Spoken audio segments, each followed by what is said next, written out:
Halo semua, pada kesempatan kali ini kita akan membahas sistem reproduksi pada wanita.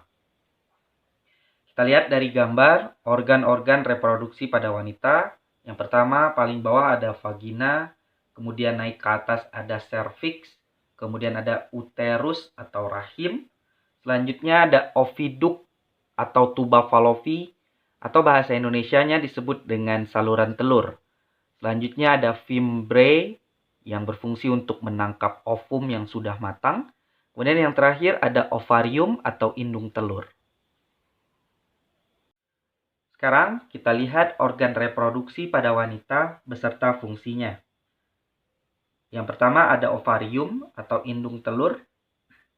Ini berfungsi sebagai tempat oogenesis atau proses pembentukan ovum. Kemudian juga ovarium sebagai tempat penghasil estrogen dan progesteron. Yang kedua ada tuba falopi atau oviduct atau saluran telur. Ini merupakan tempat fertilisasi, yaitu peleburan antara sperma dengan ovum, kemudian terbentuk zigot.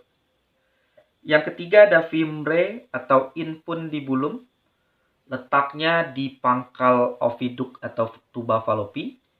Fungsinya penangkap ovum yang dilepas oleh ovarium pada saat ovulasi.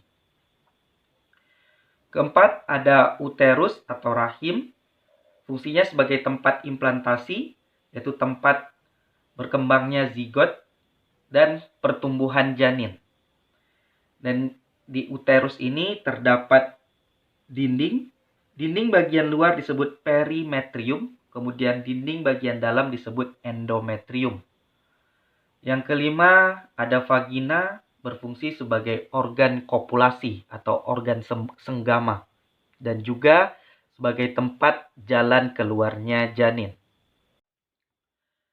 Kemudian organ reproduksi pada wanita yang keenam ada vulva atau pudendum. Ini merupakan bagian paling luar dari organ reproduksi pada wanita. Di bagian ini terdapat mons pubis. Bagian mons pubis adalah bagian yang ditumbuhi oleh rambut. Kemudian ada labia atau bibir mayora dan minora. Labia mayora itu adalah bibir yang berukuran tebal, dan minora ini adalah bibir tipis. Selanjutnya ada klitoris. Di bagian klitoris ini adalah bagian yang paling sensitif karena banyak terdapat saraf-saraf. Selanjutnya ada vestibula.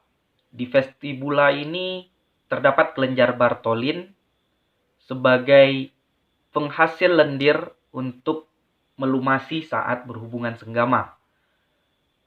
Selanjutnya ada uretra. Dan yang terakhir ada mulut vagina. Sekarang kita lihat hormon-hormon yang berperan dalam reproduksi wanita. Yang pertama ada hormon estrogen, dihasilkan oleh ovarium.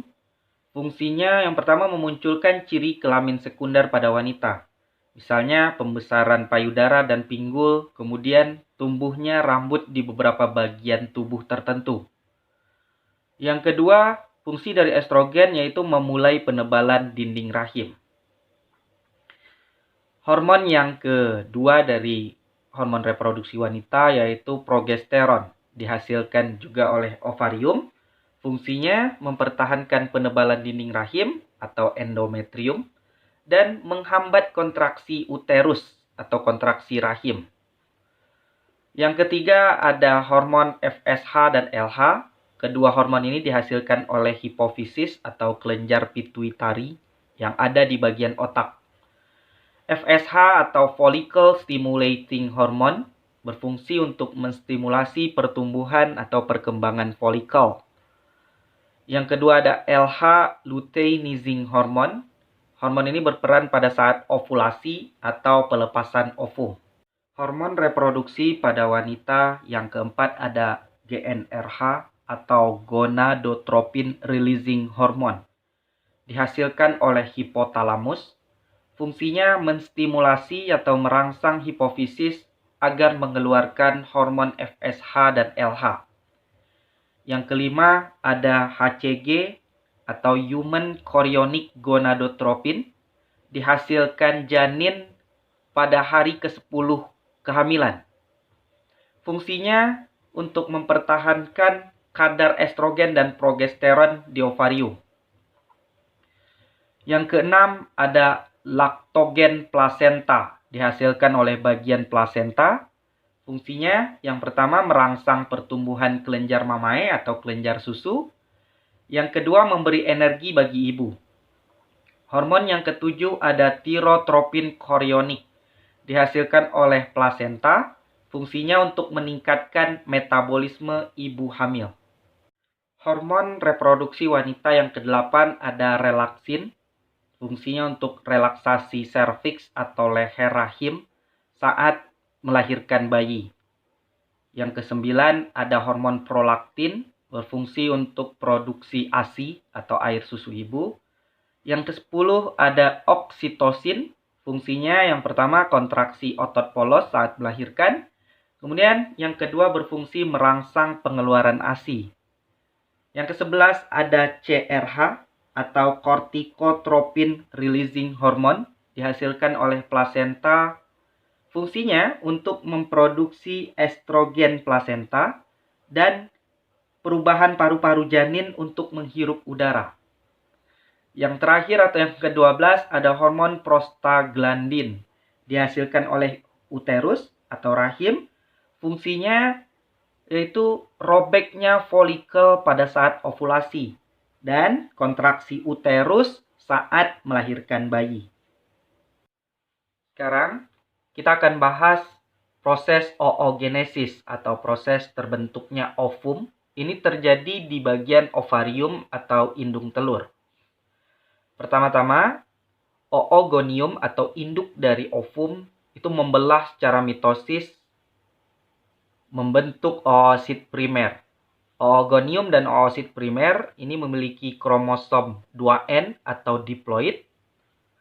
Selanjutnya oosit primer ini membelah melalui proses meiosis 1 membentuk oosit sekunder dan badan polar 1. Oosit sekunder dan badan polar 1 ini berkromosom N atau haploid. Kemudian badan polar 1 serta oosit sekunder mengalami pembelahan meiosis kedua. Badan polar 1 membentuk badan polar, 2 buah badan polar. Kemudian oosit primer membentuk 1 badan polar dan 1 ootit. Kemudian ootit itu akan berkembang menjadi 1 ovum. Sedangkan 3 badan polar 2 ini akan melebur di dalam tubuh wanita. Perbedaan oogenesis dan spermatogenesis. Jika spermatogenesis dari 1 sel induk membentuk 4 sperma, sedangkan oogenesis itu hanya dari 1 induk, sel telur akan menghasilkan 1 ovum saja yang akan siap untuk dibuahi. Sekarang kita bahas menstruasi yang terjadi pada wanita. Menstruasi ini merupakan siklus yang terjadi lebih kurang 28 hari sekali. Siklus ini terdiri dari 4 fase utama.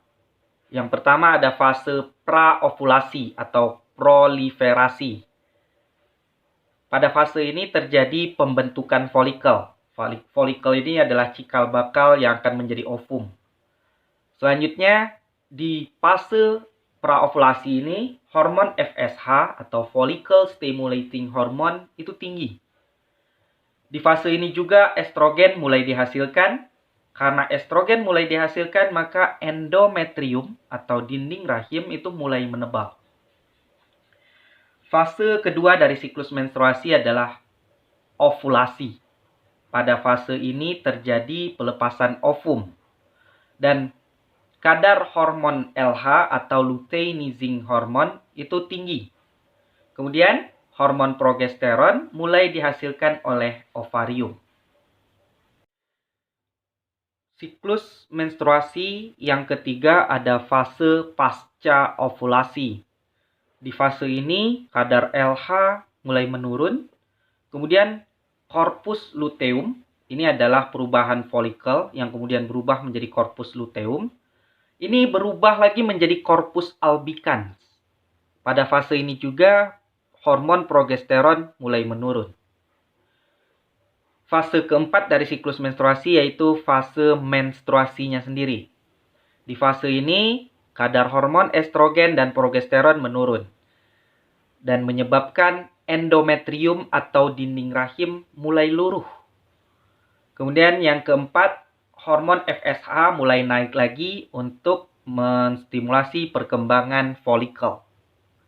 Kemudian fase ini balik lagi ke fase pertama yaitu fase praovulasi.